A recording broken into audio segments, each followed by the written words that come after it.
During our divorce hearing, my wife walked in pregnant, smiling like she'd already won. She claimed it was mine, said I was trying to abandon my new family. The judge was about to speak, until I stood and said, "Your Honor, I've had a vasectomy since 2018. Her smile dropped. Her lawyer asked for a break. Now she's calling me 43 times a day. Before we start, I just want to say thank you for being here. It means the world. But take a look at this. Only 8% of people watching are subscribed. If you enjoy these stories and want to support more of them, just one click makes a huge difference." Burner account and names changed for obvious reasons. There's something surreal about sitting in a courtroom watching the person you once loved try to systematically destroy your life with a smile on their face. Even more surreal when they're using an unborn child as ammunition. But I'm getting ahead of myself. Some context. My soon-to-be ex-wife Tara and I were married for 7 years. We met in 2013, married in 2014, and things were good at first. Great, even. We both had promising careers, me in software engineering, her in corporate marketing. We traveled, renovated a house together, had the same vision of success. No kids, which became a major point of contention about 3 years into our marriage. I was diagnosed with a genetic condition that carries a 50% chance of being passed to biological children. The condition causes progressive nerve damage starting in mid-adulthood. I watched my father deteriorate from it, becoming wheelchair-bound by 50. I'm 36 now and already showing early symptoms, occasional numbness in my extremities, some balance issues. Not exactly something I wanted to risk passing down. When I received the diagnosis in early 2017, I was devastated. I remember sitting in the neurologist's office, holding the genetic test results while he explained what I was facing. That night, I told Tara everything. The prognosis, the hereditary nature, my fears about having biological children. "We have options," I said, holding her hands across our kitchen table. "Adoption, fostering, or even being child-free and focusing on our careers and travel." She squeezed my hands, tears in her eyes. "We'll figure it out together. Your health comes first right now." For almost a year, things were good. We researched adoption agencies. We spent time with our nieces and nephews. We seemed to be on the same page, or so I thought. Then around March 2018, things changed. Tara started making comments about how genetics aren't everything, and how medical science is advancing all the time. She'd leave fertility clinic brochures around the house. When I reiterated my stance, she'd get upset. "You're denying me a chance at motherhood," she said during one particularly heated argument in our bedroom. She'd thrown a fertility clinic brochure at me. "There are tests they can do, ways to screen embryos. The testing isn't 100% accurate," I replied, trying to stay calm. "And even if it was, I don't want to risk it. Why is adoption suddenly off the table?" She turned away, arms crossed. "It's not the same. I want to experience pregnancy. I want a child that's part of us." The arguments escalated over the next few months. I'd come home to find her watching birthing videos or browsing baby furniture online. When I'd remind her of our discussions, she'd either cry or lash out. Then came the incident in July 2018 that changed everything. I was looking for a receipt on our shared laptop when I discovered she'd been tampering with our birth control. There were searches on how to poke holes in condoms without leaving obvious damage, and calendar entries tracking her cycle with notes about when to forget her birth control pills. My blood ran cold when I found a forum open in her browser history where she was asking for advice on how to get pregnant when husband doesn't want kids. Someone had actually suggested getting him drunk enough that he wouldn't notice if protection wasn't used. Even worse, Tara had replied, "That might work. He rarely remembers details when he drinks whiskey." I sat there for hours, reading through weeks of her posts, feeling physically ill.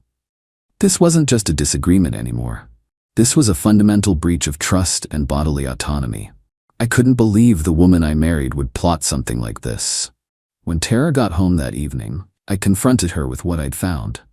I'll never forget how quickly her expression changed, from shock at being discovered to a kind of desperate justification. "You're overreacting," she said, pacing our living room. "I was just venting online." "Venting? You were actively planning to trick me into fatherhood." I was shaking with anger and betrayal. That's when she broke down crying, collapsing onto our couch. I'm desperate. I'm turning 35 next year. My biological clock is ticking while you keep stalling. I'm not stalling. I have a genetic disease. We discussed this. You'd come around once a baby was on the way, she insisted, wiping her tears. You'd love our child no matter what. I just need to help you see what you really want. I slept in the guest room that night, unable to even look at her. The next morning, I called my doctor and made an appointment for a vasectomy consultation. I didn't tell Tara, not out of spite, but out of self-protection. I couldn't trust her anymore, and I needed to ensure I wouldn't be forced into parenthood against my will. The procedure happened in September 2017, while Tara was on a weekend trip with her sister. The doctor understood my situation and was supportive, especially given my genetic condition. I took a few days off work, telling Tara I had a project deadline and would be busy anyway. The recovery was quick, some ice packs and mild discomfort, nothing major. I planned to tell her after she returned and suggest marriage counseling to work through our fundamental disconnect. But the night she came home from her trip, she blindsided me with a bombshell of her own. I think we should separate, she said over dinner, not even meeting my eyes. I've already talked to a divorce attorney. I was stunned. Just like that? No counseling, no trying to work through this? What's there to work through? You won't give me children, and I can't waste my fertile years on someone who won't change his mind. She said it so coldly, like she'd rehearsed it. I didn't mention the vasectomy then. It seemed pointless since we were apparently heading for divorce anyway. We spent the next few weeks discussing logistics, how to split assets, who would move out. It was civil but tense.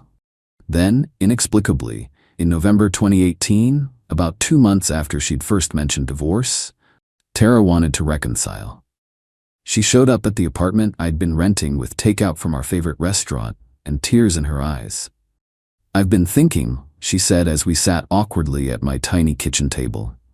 Maybe I can accept a child-free marriage if that's what it takes to save us. We built a life together, Drew. I don't want to throw that away. I was suspicious but willing to try. 7 years together isn't something you discard easily. We agreed to counseling, and I moved back into our house in December 2018. For almost 10 months, things seemed better. We went to weekly therapy. We reconnected physically and emotionally. I nearly told her about the vasectomy several times, but the right moment never materialized. As time passed, it became an increasingly difficult topic to broach, especially as things were finally improving between us. Then in September 2019, while Tara was in the shower, her phone kept buzzing with text notifications. Normally I'd never check her messages, but after the birth control incident, I still had lingering trust issues. I glanced at her screen and saw messages from Mark W. with preview text that made my stomach drop. Miss you too, baby. Can't wait until. I knew Mark Wilson was her boss. Against my better judgment, I opened the messages. What I found shattered any hope of saving our marriage. Not only were they having an affair, but based on their conversation history, it had been going on for over 2 years, since early 2017, before my diagnosis, before all our fertility arguments. I scrolled back through months of messages, putting together the timeline. Their affair had continued through all our struggles about having children, through her threatening divorce, and even through our reconciliation. The reconciliation, I discovered, coincided perfectly with Mark temporarily relocating to the London office for a 9-month project. She'd essentially put me on hold while he was unavailable. When Tara emerged from the shower, I was sitting on the bed with her phone in my hand. "How long have you been sleeping with Mark?" I asked quietly. The color drained from her face. "Drew, I can explain." 2 years, Tara." 2 years? You were sleeping with him while making me feel like a monster for not wanting children. My voice broke. You threatened divorce when I wouldn't give you a baby, then came back when he left the country. Was any of it real? She didn't deny it. Instead, she tried to justify it. Mark understood her desire for children. Mark would have given her a family. Mark appreciated her in ways I didn't. I filed for divorce the next day, October 2019. This time, there was no turning back. The proceedings were contentious from the start. She wanted the house I'd largely paid for, I'd made the down payment with an inheritance from my grandmother, half my retirement account, and substantial alimony despite having a good job herself. Her lawyer painted me as cold and uncaring, citing my refusal to have children as evidence of my selfish nature. 4 months into the divorce process, in February 2020, came the hearing that would determine temporary asset allocation while the divorce proceeded. I arrived early with my lawyer, Sam Davidson, reviewing our documentation one last time in the hallway outside the courtroom. "We're in good shape," Sam assured me. "Your financial records clearly show your contributions to the marital assets. The judge assigned to our case is fair, but no nonsense." That's when I saw her walking down the hallway toward the courtroom, and my jaw nearly hit the floor. Tara was visibly pregnant. Not just slightly showing, she had to be at least 6 months along, her belly prominently displayed in a form-fitting dress I'd never seen before. She made deliberate eye contact with me as she approached, cradling her stomach with both hands, a triumphant smile playing at her lips. Sam grabbed my arm. "Did you know about this?" "No," I managed, still staring. "Impossible. We haven't been together since." "Pull yourself together," Sam whispered urgently. "Don't react. That's exactly what she wants." We entered the courtroom, taking our places at the respondent's table. My mind was racing, calculating dates. If she was that far along, the timing couldn't possibly match our separation. Unless, had she been pregnant during our reconciliation period and hidden it somehow? No, that didn't make sense either. Judge Harriet Winters entered, and we all rose. After the preliminaries, Tara's lawyer, a slick-looking man named Bennett, immediately addressed the court. "Your Honor, before we proceed, we'd like to amend our petition in light of recent developments." He gestured toward Tara. "As you can see, Mrs. Harmon is expecting. This significantly changes the financial considerations in this case." Judge Winters raised an eyebrow, looking between Tara and me, clearly noting Tara's advanced pregnancy. "I don't see any amended petition in my files, Counselor." "We'll be filing the formal amendment this week," Bennett replied smoothly. Given the advanced stage of Mrs. Harmon's pregnancy and today's scheduled hearing, we felt it important to bring this to the court's attention immediately. Tara placed her hand protectively over her belly, her expression angelically concerned. Bennett continued, his voice taking on an accusatory tone. "Mr. Harmon has not only been attempting to divest himself of financial responsibility to his wife, but is now attempting to abandon his responsibilities to his unborn child." I felt like I'd been punched in the gut. Sam scribbled furiously on his legal pad. "Paternity test ASAP." The judge turned toward me, her expression noticeably cooler. "Mr. Harmon, were you aware of this pregnancy?" Before I could answer, Bennett interjected. "Your Honor, he was aware. Mrs. Harmon informed him during their last attempt at reconciliation, which we believe precipitated his abrupt filing for divorce." That was a bold-faced lie. Sam stood immediately to object, but Tara's lawyer wasn't finished. "Furthermore, this pregnancy has complicated Mrs. Harmon's health, requiring her to reduce her work hours significantly. She's been diagnosed with gestational hypertension. This further necessitates adequate support from Mr. Rutt Harmon, who has shown callous disregard for his new family." Tara dabbed at her eyes with a tissue, the picture of a wounded, expectant mother. "I just want what's best for our baby," she said softly, but loud enough to carry. The judge sighed, looking at me with thinly veiled contempt. "Mr. Harmon, given these new circumstances..." That's when I stood up. Sam tugged at my sleeve, but I gently shook him off. "Your Honor, with all due respect, I've had a vasectomy since August 2018.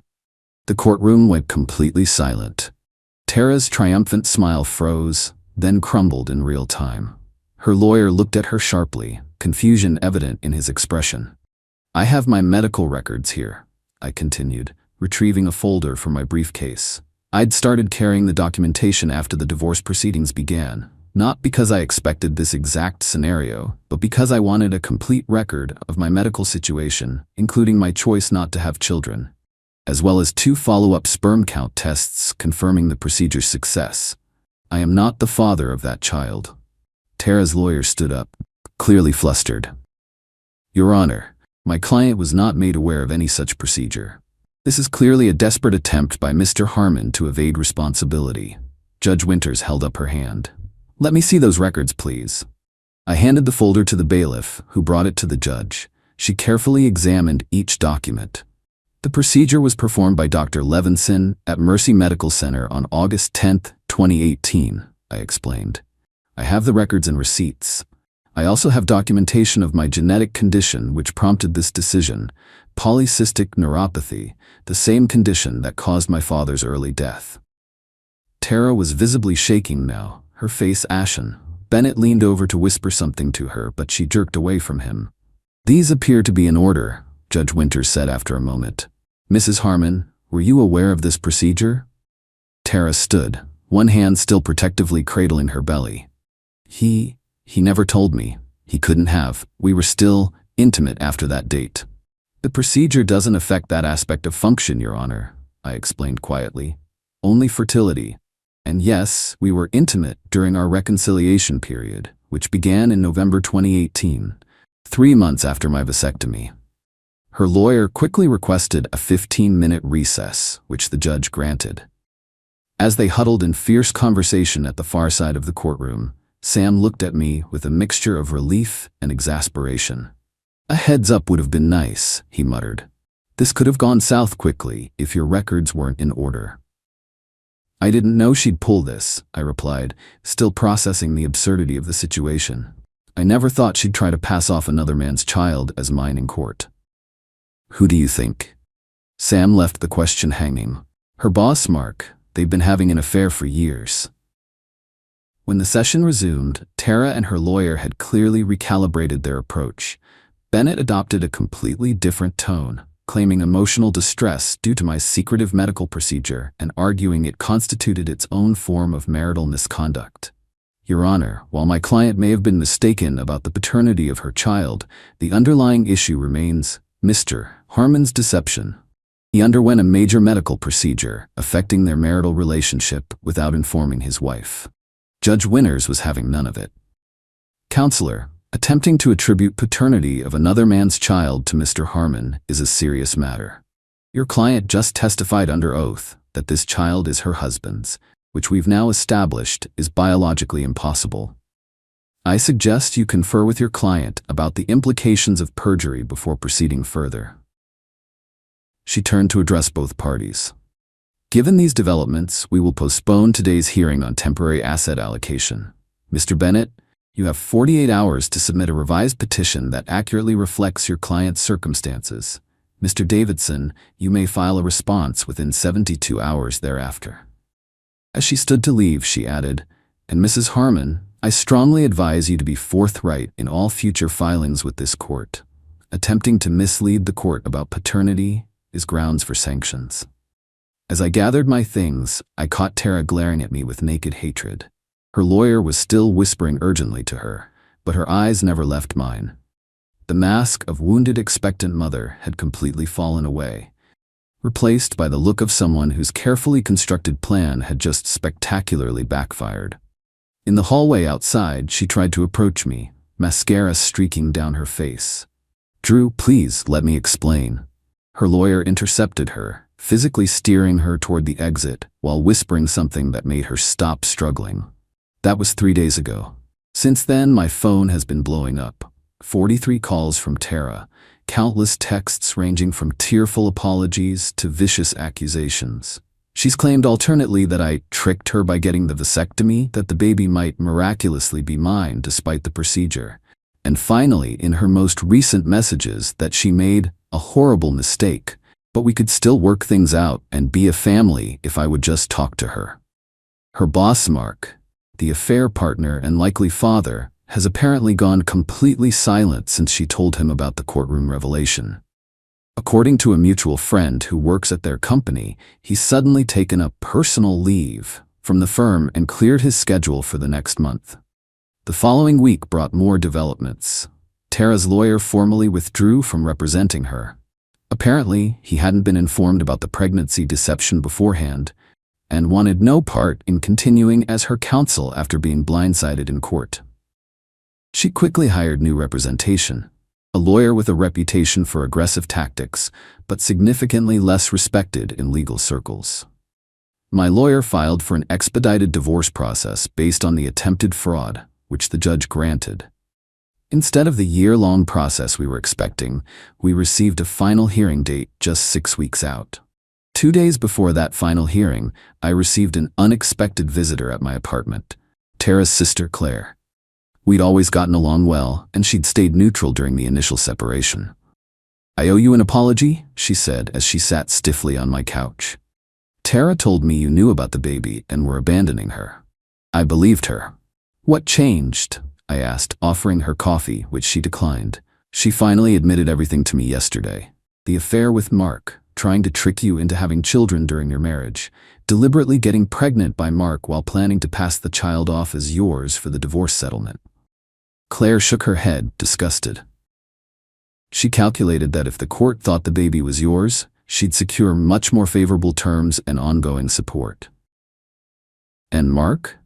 I asked. "He wants nothing to do with her now. Apparently, he never wanted children either, one of the reasons she was having problems with both of you. When your lawyer sent his attorney the court transcripts." She trailed off. "Let's just say he's not stepping up." "I'm sorry she dragged you into this," I said, and meant it. Claire had always been kind to me. "I'm the one who's sorry," she replied. "I should have seen who she really was sooner." The final divorce hearing was mercifully straightforward. With Tara's deception exposed and documented, the judge was unsympathetic to her demands. She received no alimony, only her fair share of our joint assets acquired during the marriage. I kept the house, refinancing to remove her name and buying out her portion of the equity, my retirement accounts, and my grandmother's heirloom jewelry she'd tried to claim. As we left the courtroom for the last time, Tara, now heavily pregnant, attempted one final plea. "Drew, please," she said, catching my arm. "I made mistakes, terrible mistakes, but this baby needs a father." I gently removed her hand. "I'm sure Mark will come around once the paternity test confirms what everyone already knows." "He won't," she whispered. "He's relocated to the Singapore office." "Then I'm sorry for your situation, but it's not my responsibility to fix it. I wish you and your child well, Tara, but our chapter is closed. It's been 6 months since the divorce was finalized. I've heard through mutual friends that Tara gave birth to a healthy baby boy and has moved back to her hometown to live with her parents. Mark apparently provides financial support, but remains in Singapore with no plans to return. As for me, I'm focusing on my health and future. I've started treatment for my condition with a specialist who's optimistic about new therapies that might slow the progression. I've kept the house, but renovated it extensively, removing all traces of my life with Tara and making it fully accessible for when my symptoms eventually worsen. The most unexpected positive outcome has been connecting with a support group for people with my condition. Through them, I've met others who chose not to have biological children for the same reason I did. For the first time, I don't feel defensive about that choice, just at peace with it. Sometimes I think about how differently things might have turned out if Tara and I had been honest with each other from the beginning, if I'd told her about the vasectomy immediately, if she'd been upfront about her unwillingness to consider alternatives to biological children, if she hadn't been carrying on an affair behind my back. But dwelling on what-ifs is pointless. The most valuable lesson from this whole experience is the importance of living authentically, even when it's difficult. No more hiding, no more compromising on fundamental values, no more relationships built on deception and manipulation. My life isn't perfect. My medical prognosis remains challenging, and some days the physical symptoms are frightening. But there's an overwhelming sense of rightness to my world now, a foundation of truth that was missing during those years of marriage. Sometimes the happiest ending isn't what you initially pictured for yourself. Sometimes it's just the quiet satisfaction of standing in your truth when it matters most, even if that means standing alone.